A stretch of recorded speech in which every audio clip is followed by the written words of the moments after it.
नाम होगा theory of origin and decline, अर्थात हड़प्पन सिविलाइजेशन का उद्भव और पतन।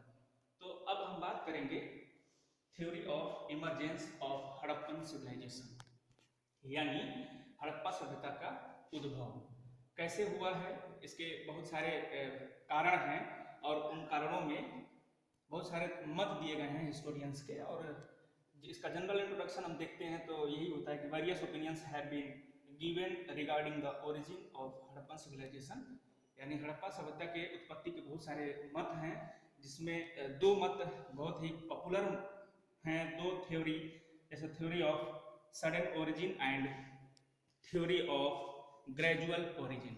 थ्योरी ऑफ सडन ओरिजिन में जब हम देखें तो उसमें theory of foreign emergence first है, दूसरा है theory of origin from Aryans, और तीसरा है theory of origin from Dravidians. Theory of foreign Aryans, foreign emergence, यानी जो विदेशी उत्पत्ति का सिद्धांत था, उसमें बहुत सारे हिस्टोरियंस हैं, और हिस्टोरियंस का एक वर्ग ऐसा मानता है कि जो उत्पत्ति हुई थी हड़प्पा सभ्यता का, उसमें व्हीलर्स जैसे विद्वान हैं वो मानते हैं कि इसकी उत्पत्ति मेसोपोटामिया से हुई थी, और मेसोपोटामिया के लोगों ने इस सभ्यता को जन्म दिया था, क्योंकि वहीं के लोग यहाँ पर आए और माइग्रेट करके यहाँ की सभ्यता को जन्म दिया, और जैसी वहाँ की टाउन प्लानिंग थी, वहाँ के मेटल्स यूज थे, ट्रेड एंड कॉमर्स था, वैसा ही हड़प्पा सिविलाइजेशन में पाया गया। तो ये माना जाता है कि विदेशियों ने ही, यानी मेसोपोटामिया के लोगों ने ही इंडस वैली सिविलाइजेशन की उत्पत्ति की थी।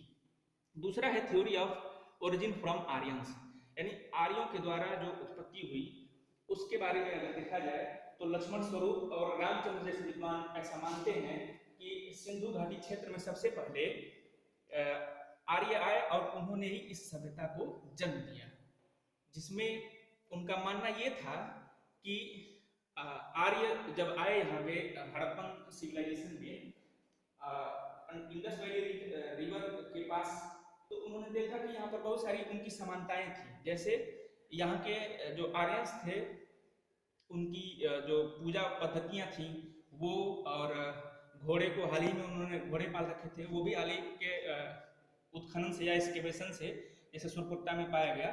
तो ये सारे जो एविडेंस थे, उन एविडेंस के बेस पे कहा जाता है कि आर्यों ने ही इस सभ्यता को जन्म दिया। थर्ड जो कारण बताया जाता है वो थ्योरी ऑफ ओरिजिन फ्रॉम द्रविड़ियों से, यानी द्रविड़ों से इसकी उत्पत्ति बताया जाता है। तो द्रविड़ों से उत्पत्ति इसलिए माना जाता है क्योंकि उनकी जो कल्चरल कैरेक्टरिस्टिक्स थी और स्क्रिप्ट थी, वो सारी चीजें जो हैं मेल खाती हैं हड़प्पा वासियों से, इसलिए ये माना जाता है कि द्रविड़ियों से इनकी उत्पत्ति हुई थी।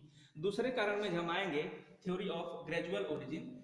तो ग्रेजुअल जिस तरह से क्रमिक विकास का जो सिद्धांत है, उसमें जो पहला सिद्धांत है वो है इंडिजिनियस थ्योरी ऑफ ओरिजिन, या इसी को कहते हैं कल्चरल कन्वर्जेंस। हम इसके पिछले वाले वीडियो में बताए कल्चरल कन्वर्जेंस के बहुत सारे कारण, उसमें से ये था कि अंतर क्षेत्रीय जो कनेक्टिविटी है या इंटर रीजनल कनेक्टिविटी, उसके बढ़ने की वजह से, चूंकि ग्रामीण क्षेत्र के लोग आपस में व्यापार व्यवसाय करते थे और एक दूसरे से इंटरकनेक्ट हुए, और उन्होंने उस कनेक्टिविटी ने ही एक अर्बन को जन्म दिया, टाउन को डेवलप किया। उस तरह से उसके बाद फिर इस उत्पादन बढ़ा, शिल्प कला का भी विकास हुआ, और ट्रेड एंड कॉमर्स का भी डेवलपमेंट हुआ। तो धीरे धीरे जो क्षेत्रीय विस्तार था वो बढ़ने लगा, और बढ़ते बढ़ते बढ़ते और अर्बनाइजेशन का डेवलपमेंट हुआ। तो ये जो ग्रेजुअल ओरिजिन है, इसकी वजह से भी कई सारे हिस्टोरियंस ऐसा मानते हैं कि सिंधु घाटी सभ्यता का जो उद्भव है या उत्पत्ति है वो क्रमिक विकास का परिणाम है। नेक्स्ट टॉपिक है theory of decline. Theory of decline को भी दो पार्ट में डिवाइड किया गया है। फर्स्ट पार्ट है थ्योरी ऑफ सडन कोलैप्स, और सेकेंड पार्ट है theory of gradual decline. First part के अंतर्गत हम 3-4 सिद्धांत देखेंगे, जैसे पहला जो रीजन था वो था डिक्लाइन बाई फ्लड, यानी बाढ़ द्वारा जो पतन था। दूसरा था डिक्लाइन बाई अर्थक्वेक या प्लेट टेक्टोनिक। तीसरा जो कारण बताया जाता है सभ्यता के पतन का या डिक्लाइन का, वो है फॉल बाई पेंडेमिक, यानी महामारी द्वारा पतन। और चौथा कारण था फॉल बाई आर्यन इन्वेजन, यानी आर्यों के आक्रमण के द्वारा पतन।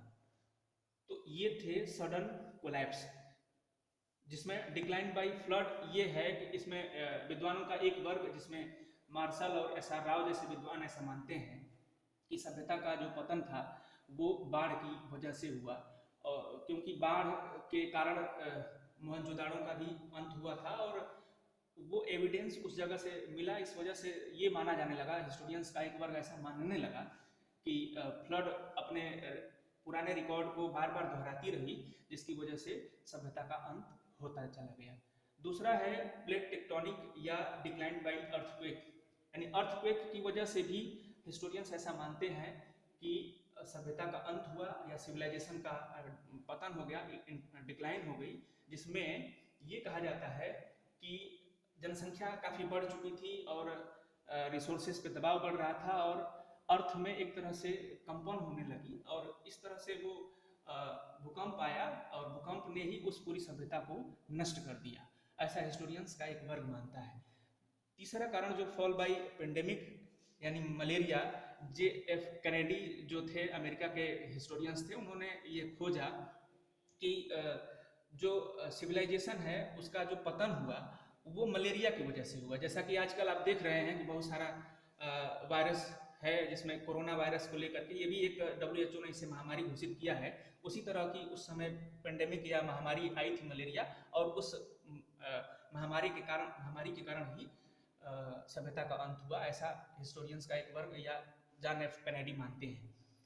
चौथा कारण जो है आर्यंस द्वारा जो आर्यों का आक्रमण था, यानी फॉल बाई आर्यन इन्वाइजन, वो गार्डन चाइल्ड और व्हीलर जैसे विद्वान ऐसा मानते हैं कि आर्यों ने जो है अटैक किया और सभ्यता का अंत किया, जिसमें उसके कुछ साहित्यिक और कुछ आर्कियोलॉजिकल एविडेंस पाए जाते हैं। साहित्यिक एविडेंस में ये देखा जाता है कि ऋग्वेद में जो आर्यों के देवता थे इंद्र, और उन्होंने बहुत सारा किलों को नष्ट किया था, इसलिए उनको पुरंदर भी कहा जाता था। तो आर्यों को नष्ट करने वाला यानी हड़प्पा के सिटाडल को या किलों को नष्ट करने वाला पुरंदर यानी इंद्र।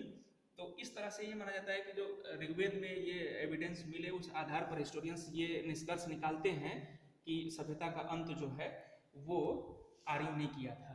उसी तरह से आर्कियोलॉजिकल में देखा जाए तो R37 या सिमेट्री H मिला है, जिसमें से डिफरेंट जो क्लास के बरियल्स मिले, और उस आधार पर भी देखा जाता है कि वहाँ पर जो अटैक हुए थे, जैसे मोहनजोदड़ो में, कि उनके जो नरकंकाल मिले हैं वो क्षत विक्षत अवस्था में है। तो ऐसा ये आर्कियोलॉजिकल एविडेंस पाए गए। तो गार्डन चाइल्ड और व्हीलर जैसे विद्वान ऐसा मानते हैं कि जो सभ्यता का अंत हुआ वो आर्यों के आक्रमण के द्वारा हुआ, लेकिन ये बहुत प्रामाणिक नहीं माने जाते हैं। कुछ जो ग्रेजुअल डिक्लाइन हुए सिविलाइजेशन के, उसमें decrease in law and order, यानी कानून व्यवस्था में गिरावट। तो सभ्यता के अंत में यानी सिविलाइजेशन का जो पोस्ट फेज था, उस फेज में कानून व्यवस्था में गिरावट होना शुरू हो गई थी, और धीरे धीरे करके सभ्यता का अंत हुआ, ऐसा हिस्टोरियंस का एक वर्ग मानता है।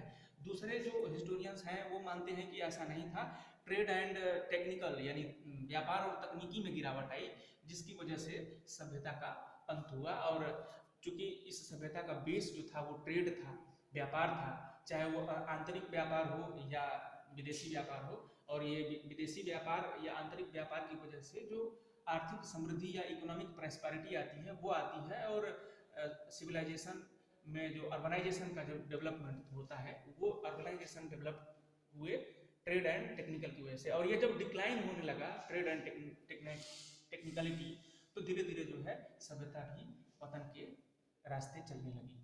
तीसरा कारण बताया जाता है इकोलॉजिकल डिग्रेडेशन या क्लाइमेट चेंज, यानी पारिस्थितिकीय निम्नीकरण, जिसमें फेयर सर्विस और गुरदीप सिंह जैसे विद्वान या इतिहासकार ऐसा मानते हैं कि जो जलवायु परिवर्तन हुए थे, उस जलवायु परिवर्तन के कारण सभ्यता का अंत हुआ। और जलवायु परिवर्तन में हुआ ये था, इनका मानना ये था कि जनसंख्या बढ़ने लगी, रिसोर्सेज पे दबाव बढ़ने लगे, और जब रिसोर्सेज पे दबाव बढ़ना शुरू होता है तो जो वाटर साइकिल है उसमें भी अनियमितताएं होने लगती हैं, और इनकी वजह से भी धीरे धीरे करके पारिस्थितिकी न्यूनीकरण होना शुरू हो जाता है और सभ्यता इस तरह से नष्ट हुई है, ऐसा हिस्टोरियंस मानते हैं। तो हम देखें कि थ्योरी ऑफ सडन कोलैप्स और थ्योरी ऑफ ग्रेजुअल डिक्लाइन, ये जो है सभ्यता के अंत के बारे में दिए गए कारण हैं। Thank you.